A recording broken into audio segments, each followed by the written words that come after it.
feeling like a shark in a shrimp tank. Big fish, small pond in the shrimp tank.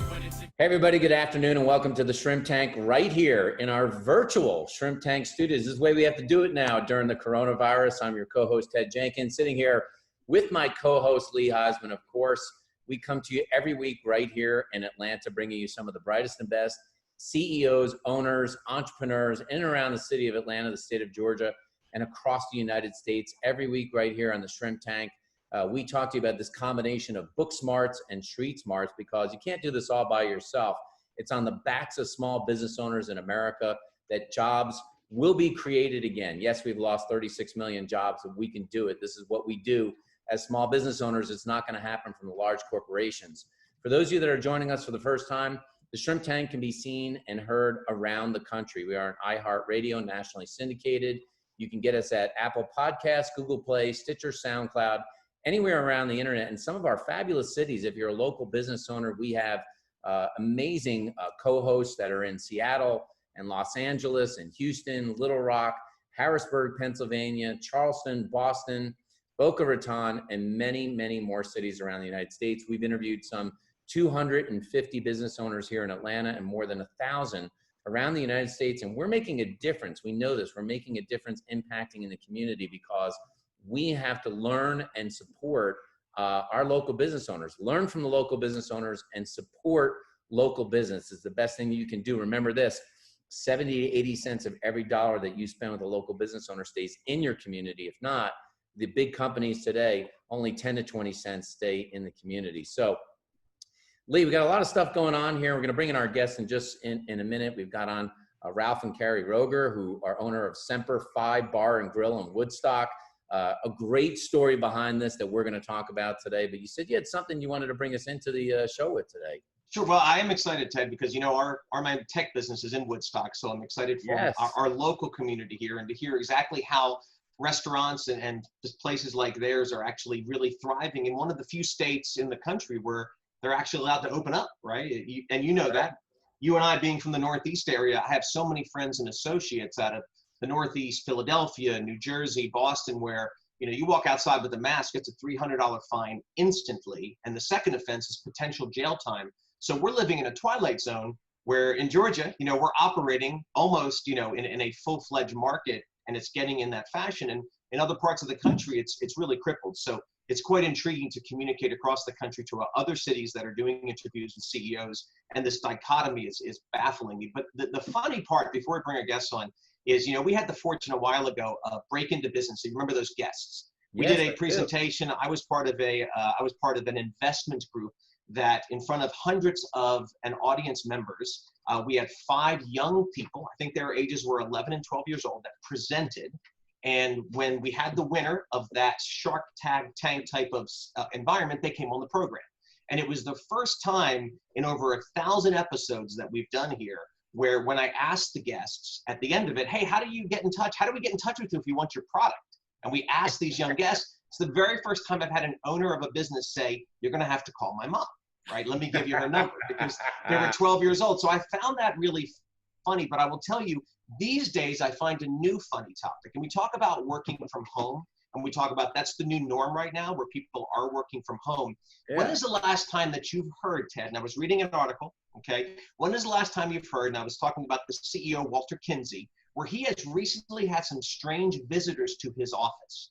When is the last time in this country that you can say, I've had some strange visitors to my office? I've had some deer, some antelopes, I've had 4 rattlesnakes, and even a mother goose, has come to my office. And what I'm finding, which is quite intriguing, is that a lot of CEOs, a lot of people, this homework is good, but it's starting to break them down. So they're now starting to get into their cars. They're starting to set up shop so they can get out of their home.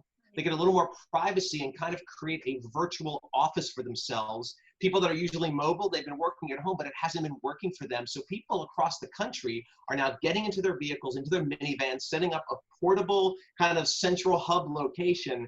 And it was just funny when I read the article that the visitors some of these people are getting are these random animals, of course, out in the community. What are your thoughts on people staying in their homes, you think, long term, or do you think they're going to start finding a way, if they can't go into an office, do you think they're going to find a way to be more creative where they can get out into the world?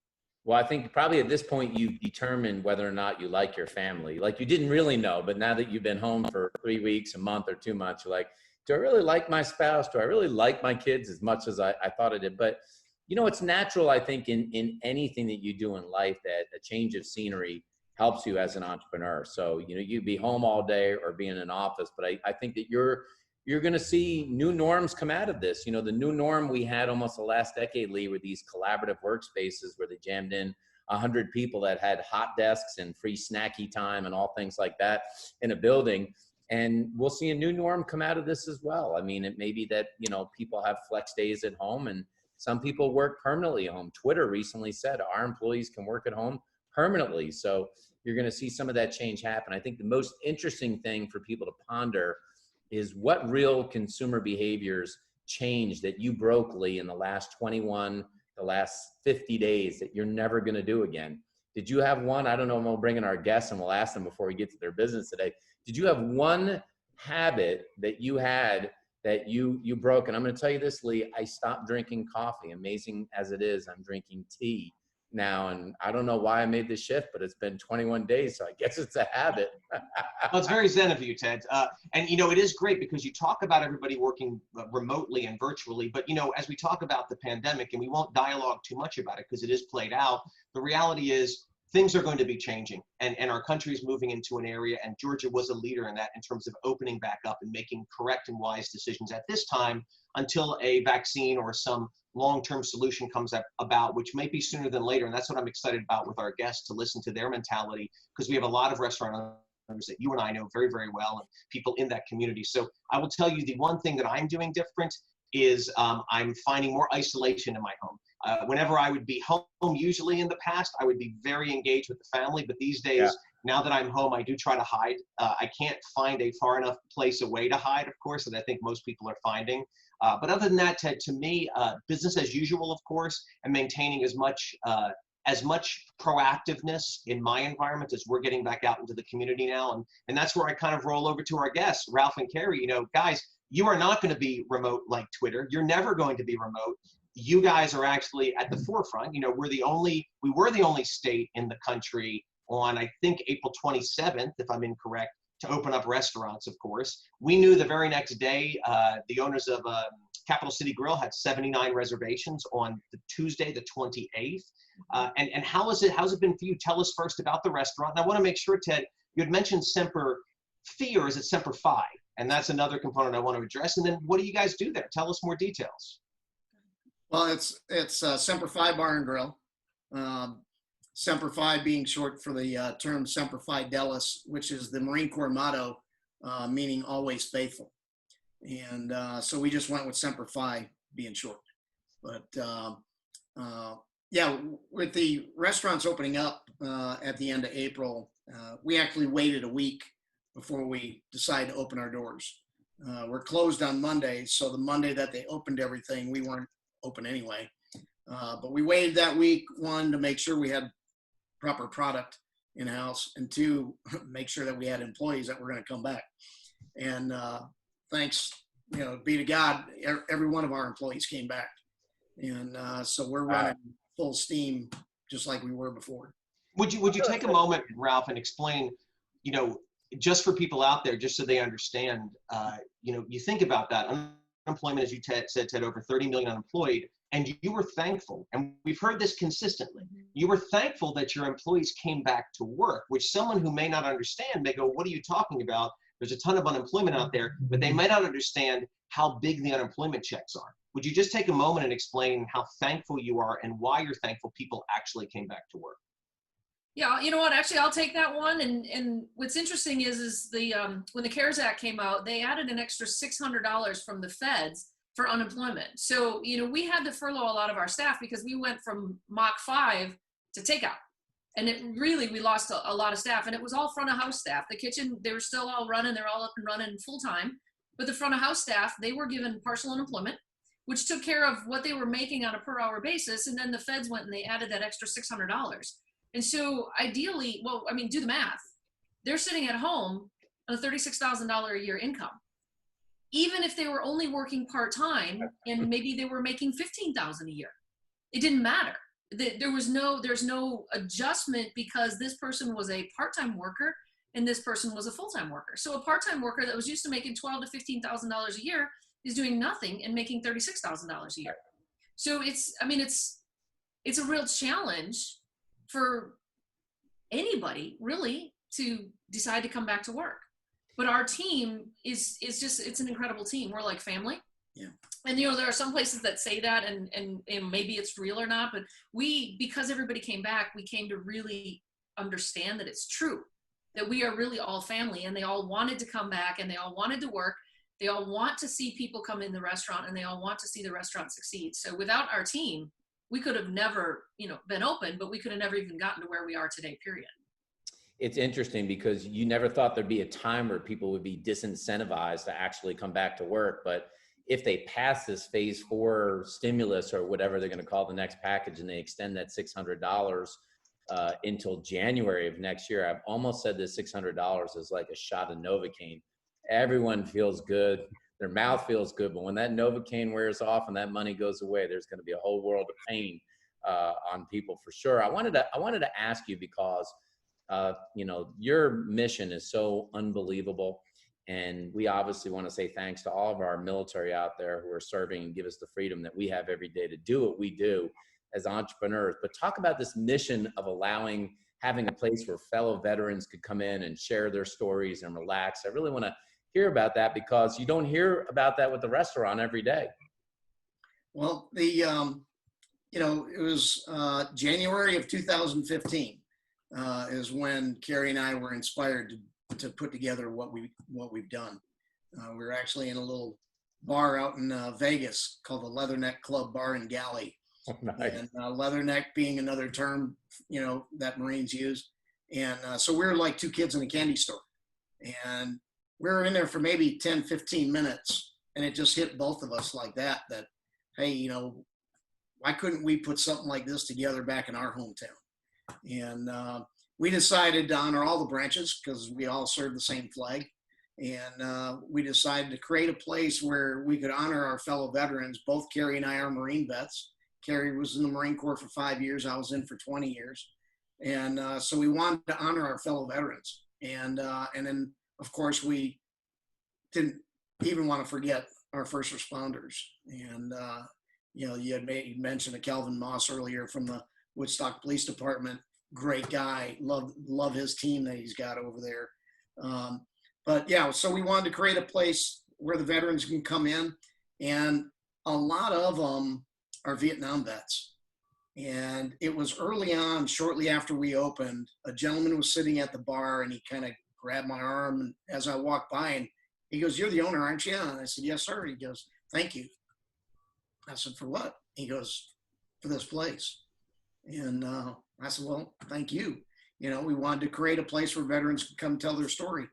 And he says to me, he goes, "That's just it." He goes, "Now I can tell my story." Mm-hmm. And I was like, awesome. I never heard that before. You know, it kind of caught me off guard. I was like, "Well, don't you have friends or family?" And he just smiled and shook his head. He goes, "Family would never understand." He goes, "But another veteran would."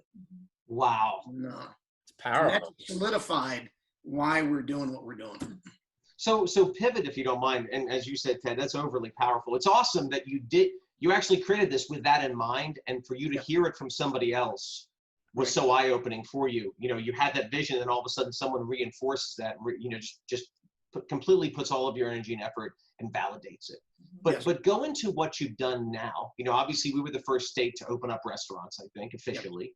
Yep. And how have you pivoted not only to be able to, you know, obviously service your customers, whether it be in a remote fashion, whether it be now inside of the restaurant, maybe outside of the restaurant.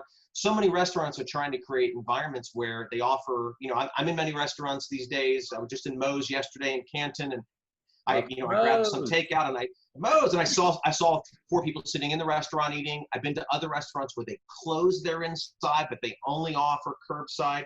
What have you guys done? How have you pivoted from the moment this happened, and what's been the evolution to where you sit today right now? Yeah, well, you know, when they first said, okay, dine-in is done, no more dine-in, it was like the next day. I mean, we just started doing takeouts. We got a hold of our paper supply guy. and said, okay, this is what we need on takeout stuff, to go containers and all this kind of stuff. So we made sure that we were ready to do it starting the very next day. And Ralph, let me interrupt real quick. So what you're telling me is when everything was shut down and the government says no more dine-in, which has been your entire mode of producing revenue. Yes. You're telling me you guys didn't curl up into a ball and cry and complain? Never. I'm joking. I absolutely know that you wouldn't do that. Right. But the reason I do share that is a lot of people do that. You know, a lot of people, Sure. unfortunately, sometimes cripple up, and I'm not criticizing them, but I want to embrace what you just said. You said the next day we were on the phone, and it's kind of a testament for our listeners out there, as an entrepreneur and a successful entrepreneur, as you guys both are. You didn't just sit and go, what do we do next? You actually took action. And I just want to celebrate what you did. Continue, please. Thank you. You know, and we've got a philosophy that we were taught long ago in the Marine Corps is failure is not an option. You know, you just don't fail. You know, you put your best foot forward and go for it. And that's what we did. And we couldn't have done that without the staff that we had. We immediately found out, okay, who's staying home, who's staying on board, you know, what cooks in the kitchen are going to be here for us. And all of them were, and which was amazing. And so, you know, we started with the takeouts and curbside service. We utilized 2 different delivery companies. And so that all worked out well. And it was almost like we just didn't skip a beat. You know, the front of house folks, we only had like 2 of them on throughout the day, but they've never worked harder than in their life. You know, they never thought takeout would keep us this busy. And I think it wasn't the weekend before we were allowed to reopen, but I think it was 2 weekends before, we almost did 800 takeouts in 2 days. Wow. Oh And my that gosh. was phenomenal. Mhm. You know, but you know, we contribute that toward the awesome guests that we've established over 4.5 years, because they didn't want to see us go away. Right. They didn't want to see us fold like many other restaurants had to. And I feel bad for those other restaurants, you know, but, you know, they kept on coming and kept coming. But on top of not only doing takeouts with us and spending their money with us, numerous people were just donating money, saying, hey, Ralph, here's $100. Buy somebody some food. You know, we want to get it through your restaurant, so the money goes through your restaurant, but to help other people. You know, like Woodstock Police Department, Woodstock Fire Department. I don't know how many orders of wings I've delivered to those guys, you know. But you know, another group of guys, they come in every Friday. Every Friday for the last 4.5 years, we call them the Knights of the Round Table. They're all, because it started out 3 or 4 of them, they always sat at the round table in our front room. Now, before the dine-in shut down, we'd have anywhere from 12 to 22 of them in there every Friday. And they're all Vietnam vets, and they all of different branches, and they all tell their stories. But, you know, lo and behold, it was just a couple weeks ago, they came up to me and handed me $600 and said, here, divvy this up amongst your staff. Let me ask you a question just to back up, because there are a lot of people that may be watching or listening, and everyone, you know, in some way, shape, or form dreams about this idea of maybe owning their own restaurant or bar one day. And so you go out to Vegas, you basically see this amazing concept, and then you come back and actually have to start the business.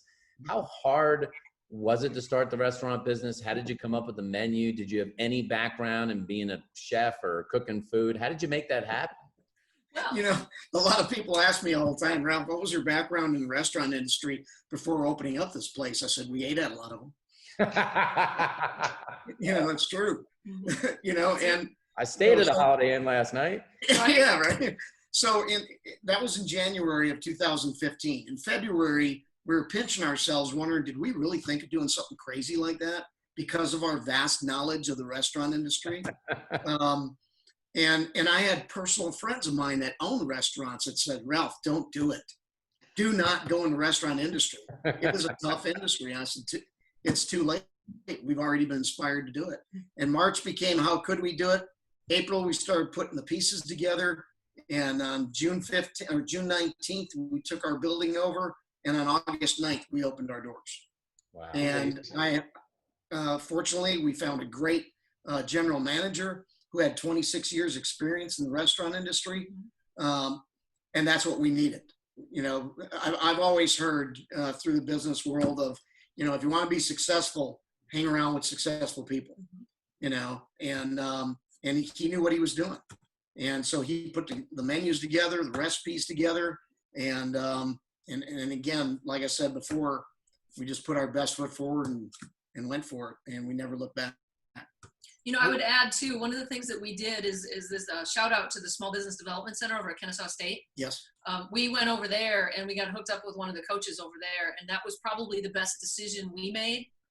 We had an entrepreneurial spirit, we had a dream, we had passion, and we needed the numbers. And so, you know, to take the information and the knowledge and education that I have, the experience and the passion that we have, and have somebody that gave us a framework to put all of that in, was clearly one of the best decisions we made in this whole process to have them. And of course, that's coming back right now as the world is changing and we're trying to figure out what to do and how to do. We've got a coach right there that helps us out with everything. And, you know, when I'm stuck and I'm trying to figure out what's going on and how do I do this, I just hit up my coach at the Small Business Development Center to help us move forward. I mean, the resource is there and it's so valuable for any entrepreneur. I don't know if we'd have been able to make it without him, to be honest with you. So Ted, if you look at this theme, and it's true, guys, here on the Shrimp Tank, we talk about it all the time, and you said it, Ralph. Surround yourself with brilliance, surround yourself with expertise, and just follow suit. And even offline, we were talking a little about Mark Carruth, right, a mutual associate of ours. And, you know, we've been fortunate to have a few buildings in the area, but I didn't know what I was doing, so I just listened to Mark all the time. And, you know, I was very fortunate to have him mentor me and continues to this day, and you find those people. And that is the theme. You're exactly right. I will, however, you know, kind of jump forward to our listeners, listen to the fact that you jump into it, you get a 26-year general manager or 20 and change year general manager, and you guys are making it seem too easy, right? You're like, oh, we started it, and now look how successful we are. And that's, and I agree with you, Ralph. I see where you're pointing, but I want to know, you know, over the past few years, what has been some of your largest challenges? You know, our listeners, they want to hear your success, and it's awesome how not only have you been successful, that even in the time of COVID, you've now pivoted and you continue to thrive and be successful. But give us some of the challenges, give us some of the ugly parts about opening this. What are some of the surprises that you guys experienced that you weren't expecting? Give me your top two.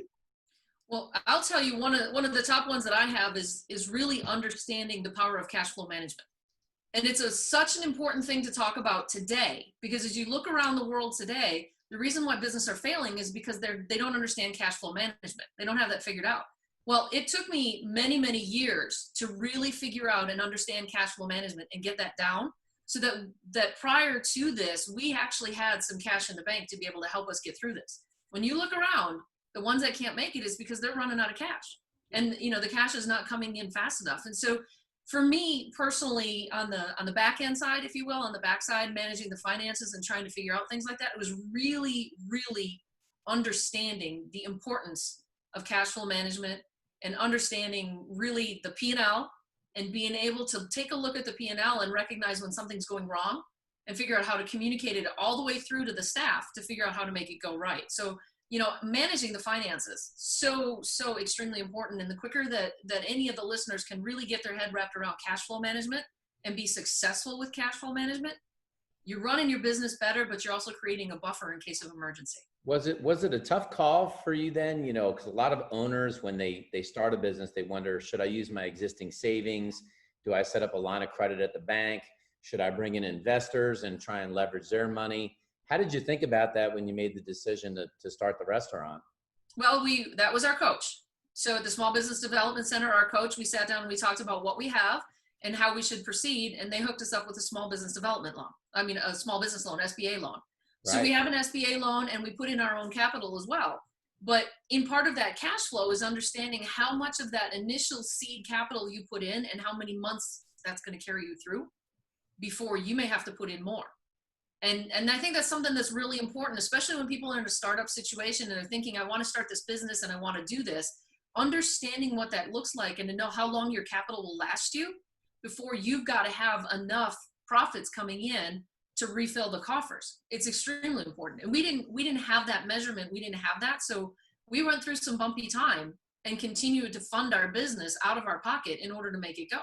But when you have a dream, nothing gets in your way. And so we figured out and we made it happen. But, you know, shifting from fueling our business when the capital ran out to learning how to manage the cash to rebuild that capital was Right. a huge challenge, but a huge win. Yeah, So what did we always say? If the dream's big enough, the facts don't count. Right. Right. I like that. So guys, go back to, you know, all of the government loans. You have an SBA loan, you have the PPP that's out, the payroll protection plan. Have you taken advantage of any of these? And if so, what have you done and how it's affected you? An example is, you know, part of one of my buildings has an SBA loan, and they immediately contacted me, my bank, and said, hey, we can forego payments for 6 months. We'll put them on the back end, but we're going to forego payments for 6 months. And the moment that was offered to me, I took it. Not because my cash flow was bad, because I didn't know if my tenants would be able to pay me. So as you said, you know, stock up as much as you can, don't spend the money. Because I will tell you a side note, a lot of these people that are making unemployment and making this tremendous amount of money, I have heard horrible stories. And I think, Ted, you even mentioned, people are out spending that money right now. They're not saving it for when July ends and when this unemployment windfall of money comes through. Of course, people are not thinking and having the foresight. As you said, Ralph, why businesses may have failed, they didn't have a coffer of money. But have you taken advantage of any SBA for forbearances or forgiveness? Have you taken advantage of the PPP? Have you used any of these government agencies to assist you with your business? So our SBA loan also reached out to us and said that we're going to get the 6 months of payments as well. So we're super stoked about that. And that again also helps with cash flow. And that was in March already, and we still didn't really understand what the world looked like in March. Exactly. And so to have that was really a mental thing as well. It was just kind of like a little sigh of relief, because that was a lot of extra money that was going to sit in the bank that for whatever was coming and whatever was going to look like, we now didn't have to worry about that. But you know, the thing about it is the payroll protection program is one of those programs that in theory it was a great idea, but in execution it's not right for everybody. You know, so with the payroll protection program, I look at that and when you get into the nuts and bolts of it and understand how to manage the employees, and that 75% of it has to go back to the employees, 25% of that then can you know, be a grant. I'm not even really sure that that's a win for a restaurant at this point. And so whether or not we have it doesn't even make sense anymore, because even if we do have it, is it a win? I'm afraid it's really not. I really am. And the more people I talk to, the more I understand the complications of trying to prove how you spent the money and what you spent the money on, and chasing down an employee, you know, who said they didn't want to be there, counting your full-time employees, make sure you have the right number at the beginning, the right number at the end, and then paying them for hours that were not open. I mean, Marines, guys, there's this thing where you can't pay somebody to do nothing. That makes no sense. So the payroll protection program, although it's a great idea, it's a little dysfunctional. And then there's the EIDL, which, I mean, who knows if anybody's ever going to get any of that money. That's true. And, you know, I'm not here to criticize the programs. It was a mad rush. People were just trying to throw money out there. I'm not a fan of going back and saying, hey, you should have done that, you should have done this. Obviously, we like to live in the present, and as entrepreneurs, you do the same. So I concur with you. In a restaurant, it's so variable with the hours, of course, and the PPP can be very, very complex. And I will be frank with you, the regulations and rules of the PPP, from the moment that it came out, have changed 6 different times, because they were just trying to do something. The wound is bleeding. They're trying to just tie off a limb at that point and see what they can do to mitigate all of the damage. So I concur with you 100%. I think it's a moving obstacle and a moving target. So I think it's hard enough as it is to manage that.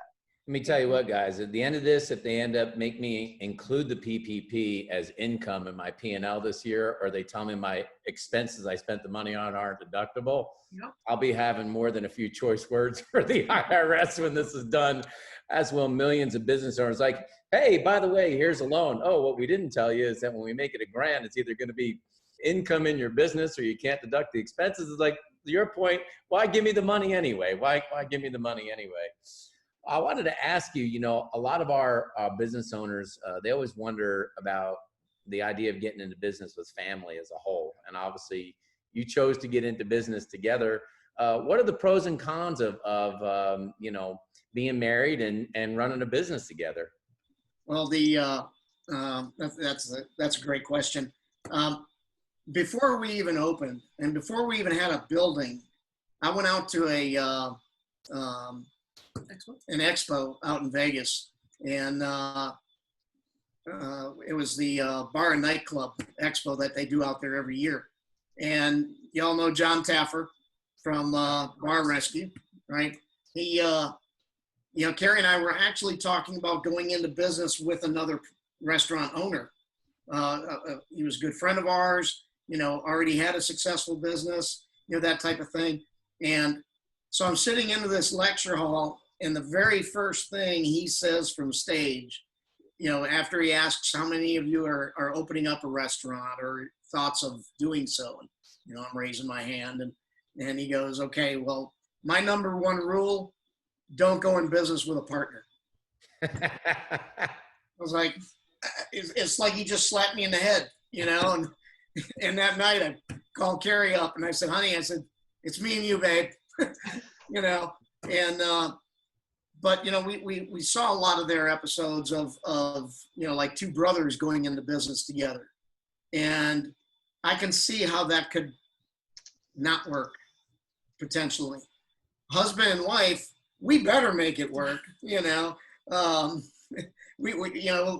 26 years ago, we said for better or for worse. So we're gonna make it work.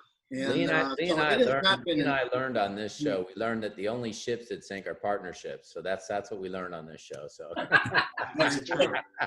so guys, go back a little bit for listeners that are in the local area of Atlanta. Again, we have a few across the country, of course, but for the ones that want to come to the restaurant, and we'll get to how they get in touch with you, but what have you changed recently? And what I mean by changing recently is, it was only takeout at some point. Maybe you are still only takeout, or have you opened your restaurant internal? Yeah, we are open now for dine-in. Like I said, they said, I think it was the 27th of April, that dine-in could start again. We waited 1 week before reopening. We wanted to make sure we had product. We wanted to make sure that our staff was coming back before we made that decision to reopen. And now have you done anything fundamentally? People talk about distancing. They talk about what have you had to do internally compared to prior to this pandemic? What have you done inside of your restaurant? Rules, regulations, protocols, what are you doing? Right. So we've got booths that are back to back. And we see people at the first booth, then the next booth is left empty. And then the third booth. So we've gone every other booth. We've put letters on those tables explaining why nobody is to sit at those tables because of the governor's orders. And that's in the main dining area. And then we've got what we call our front room, which are all tables instead of booths. And we did the same thing there. Every other table is left empty with that letter on it stating that. So we lose 8 tables inside of our restaurant because of the spacing. What we do gain, though, is 7 tables out on the patio, which, of course, if it's a rainy day like off and on today, that doesn't do us any good, so, and then at the bar, we've got a very small bar anyway. It only seats about 9 people during a normal time. Now we only put 4 people up there at the bar. And that's only if 2 of them are like a husband and wife. Otherwise, 3 of them have to stay far enough apart. So the distancing we have to do, we've got a sign on the front door immediately telling people that we're following the governor's orders of a 6-foot distancing within our establishment, and to not congregate at the door. We keep a hostess there at the door now to make sure that people aren't congregating at the door waiting for a table. Hey folks, can you kindly wait outside, and stay away from each other, But so we've got to do that. We've got it posted up in numerous areas within the restaurant about the social distancing so that people stay aware. Carrie's mentioning cash flow management before, and I'm wondering if you could just share with people, and they might be surprised about, with the world of commodities and things like, meat and eggs and things like that, have certain prices gone up during this coronavirus because it is a worldwide pandemic? Are there certain things that have come down in price that you've seen in terms of still being able to run your menu? Well, Ted, nothing ever comes down in price. Okay. Once it goes up, it's going to stay up. Oh, gas prices went down. Yes, I was going to say Gas went down. But Ralph, I was going there. We're not seeing a credit on our delivery for gas prices going down. Well, I mean, it's very well known that both chicken and beef are running in shortages because they've had a lot of outbreaks in the processing plants. And so we are putting ourselves in a position to win, because that's what we do, working with our suppliers and our vendors in order to be able to get those proteins that we need. Right now, we're incurring some costs on those. It's enough right now that we can maintain the profitability that we're running. But quite honestly, if it continues to go, the whole world has to start to understand that these shortages, supply and demand, causes a price increase. And we may end up having to pass that along at some point in time. We do know some of our friends in the barbecue restaurants have already done that because pork was actually worse. The pork plants were hit before. And so, you think about supply chain. And one of the things that's interesting in our business is that we might order our product today, but our suppliers have preempted that order based on their assumptions and based on our patterns 3 weeks ago. And so when you think about how everything came to a screeching halt, they had 3 weeks worth of extra product in there, and then they had to start adjusting. And so then when you start opening back up, you're creating a shortage already. Now add on top of it that the product's not coming in that they're ordering. So restaurants are in a position where we're running out of product. And, sometimes we scramble and go from one vendor to the next to try to find the things we need. But do you it's think extremely complicated. Do you have an advantage? Number one, you in Georgia, right? We are the leader in reopening restaurants, of course, physically in your facility, as well as, the online orders, and people can obviously come and pick up. In addition, unfortunately, as you said, Ralph, a lot of businesses haven't made it. So there may be more access because less restaurants need it. And also, we're one of the few states in the country where you might be running a little more full steam ahead. Do you think you have an advantage because of the state that you're in and how this state is opening faster and more wide open than other states? I think so, but then again, not really, because when you watch the supply chain, how it moves like this, if your supply chain of the ordering is 3 weeks ahead, but then your food supply is dying, I mean, we're kind of thankful that not all the restaurants are open right now, because if they all were open right now, it would be twice as bad. That's what I was going to, that's what I was saying. Yeah. Right. So that shrinkage of the supply and also the shrinkage on the demand, although it's increasing, it's meeting in the middle. And I think it's going to be 4 or 5 weeks that we're going to deal with this, because we're trying to get those processing plants back up again. But again, they're processing stuff today that we won't see for almost 6 weeks. So yeah, it's a significant delay. Back it up. The food vendors are ordering it today. The truckers have to have it pre-ordered. The processors have to pre-order it. So, it turns out to be like, if something we need today was done 6 weeks ago, it was started in the supply chain 6 weeks ago. So it's calculating for that time is also very complicated. So we're trying to hedge our risk for about the next 4 weeks in order to get through this. We feel like it's going to be a good 4 weeks before we start seeing some supply run better. I mean, It's amazing, Ted. Go ahead, Ralph. I'm sorry. It's bad at the point right now that one of our food vendors, one of our biggest food vendors, said to me, when we order product, he goes, when the truck gets to our warehouse, he said they're calling them ghost trucks because they have no idea what's on it. None. They placed an order at the distribution plant, but that order might never get on that truck, and they don't know what's on that truck until it gets to their warehouse. Wow. That's crazy.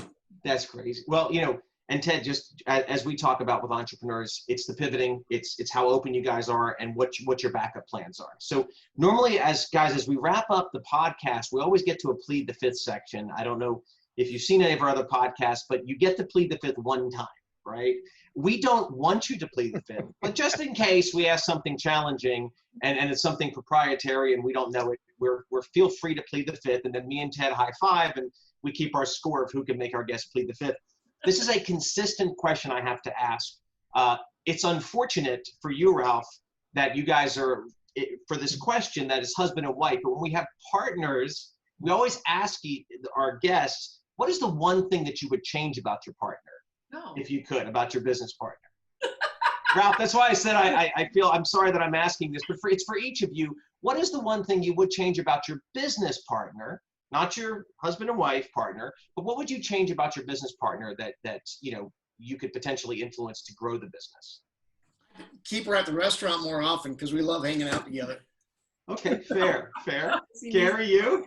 Right? That was good. It's a very good one. She's gonna plead the fifth. No. Yeah, I'm really this close to pleading the fifth.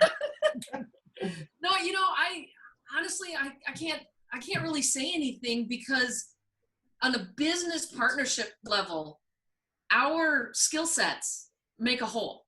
And it's the most incredible thing that I've ever seen is that what I bring to the table and what he brings to the table makes an incredible powerhouse. And that I have to tell you, I wouldn't change anything, to be honest with you. Yeah, she lets me run the restaurant. She runs the back end stuff, the financials, the marketing, yeah, all the brain housing stuff. I just do the easy stuff. So she was a Russian linguist in the military, so she had all the brains. I was a combat engineer. I just blew up stuff. So. With all the military that comes to the restaurant, do we ever have a bar brawl there or no? Not a single one. No one's ever thrown down. No, I'm serious. Even during our Marine Corps birthday, when we have 500 to 600 people there, we have never even had an argument between two people, and it is hard to believe, especially when there's liquor involved. And but I don't think anybody's stupid enough to get in an argument with somebody at our restaurant. Right. Half of them are packing, so that was my next question. So that's what I was going to say. Open carry state, of course, and a concealed carry based on if you have your appropriate concealed carry license. Do you have some places, Walmarts or other places, having no guns allowed? Do you promote them, or is it just a wide open? You decide what you want to decide. Yeah, each owner has their own decision to make. And, thankfully, that's one of our rights in this country is to make our own decisions. And, we decide to allow it at our place. Other places, they don't want guns in there. That's fine. Again, it's their prerogative. Absolutely.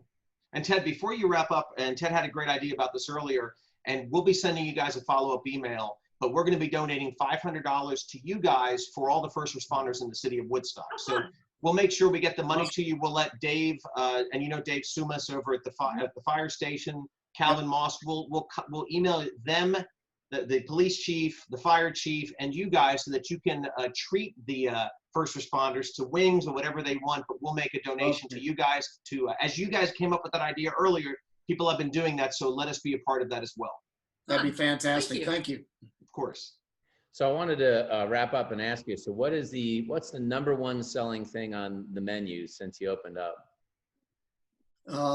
Probably our Always Loyal burger. Yep. It's the Always Loyal hamburger. Yeah. Always Loyal hamburger. That's the biggest seller. It's the number one. We're known for our burgers.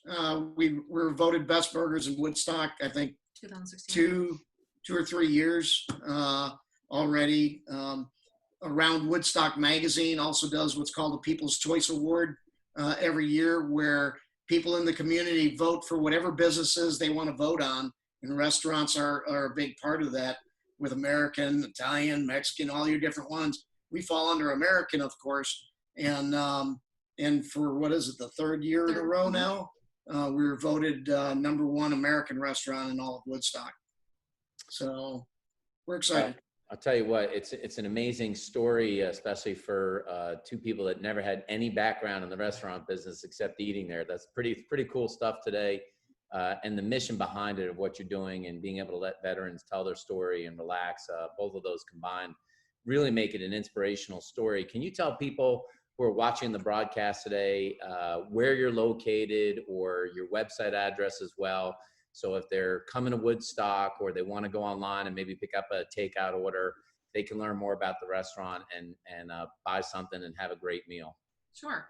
So since everybody's watching online to start with, you can find us at semperfibarandgrille.com. Just remember, grill has an E at the end of it. Our address is 9770 Main Street, which we are just one block south of Highway 92. So typically people would go on Highway 92 and go north to go downtown to Woodstock. You just go south 1 block, and we're right there at the top of the hill in a little red building. We're open Tuesday through Sunday from 11 to 9. Yep, 11 to 9 right now, shortened hours still. For dine-in, takeout. We prefer that if you want to do takeout, we prefer that you actually just call the restaurant and do the takeout with us. We do offer the Grubhub and the Uber Eats, but it's a lot better for the restaurant. It's a lot better experience for our customers.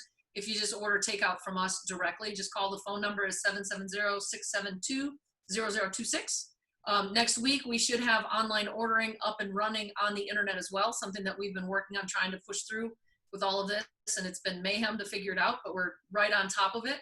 So, we would love, really more than anything, we're a hospitality business, not just a food business. So we would love people to come in and see us and see our place. The whole building is full of memorabilia that's military and first responder related, and it's all been donated by the local community. It's 100% local support. So, we appreciate your support on the foodie side of it, but we would really love to have you come in and see us for the hospitality side. Well, we want to thank you again, Ralph and Carrie, for coming on the show today and sharing your story with Lee and I and all the people that listen and watch the Shrimp Tank. We obviously are so proud of all of our military in this country, like I said in the beginning, that give us, all of us as business owners, the freedom to be able to do what we do every single day and pursue our dreams, and giving people a place to eat great food and tell their stories. It just truly is an inspirational story. And thank you for fighting through this. A lot of restaurant owners have folded or they've gone, and it sounds like you're not only fighting through this, but I like that thing you mentioned today about just saying failure is no option and figuring out how you make your business successful. So thanks again for joining us today. And thanks for all of our listeners on the podcast and around the country for meeting again with Lee and I, like we do here every other Monday, and interviewing our guests, some of the brightest and best owners and entrepreneurs in and around the city of Atlanta, the state of Georgia, and across the United States. In a couple of weeks, we'll be back with you right here on the Shrimp Tank. I've been feeling like a shark in a shrimp tank. Big fish, small pond.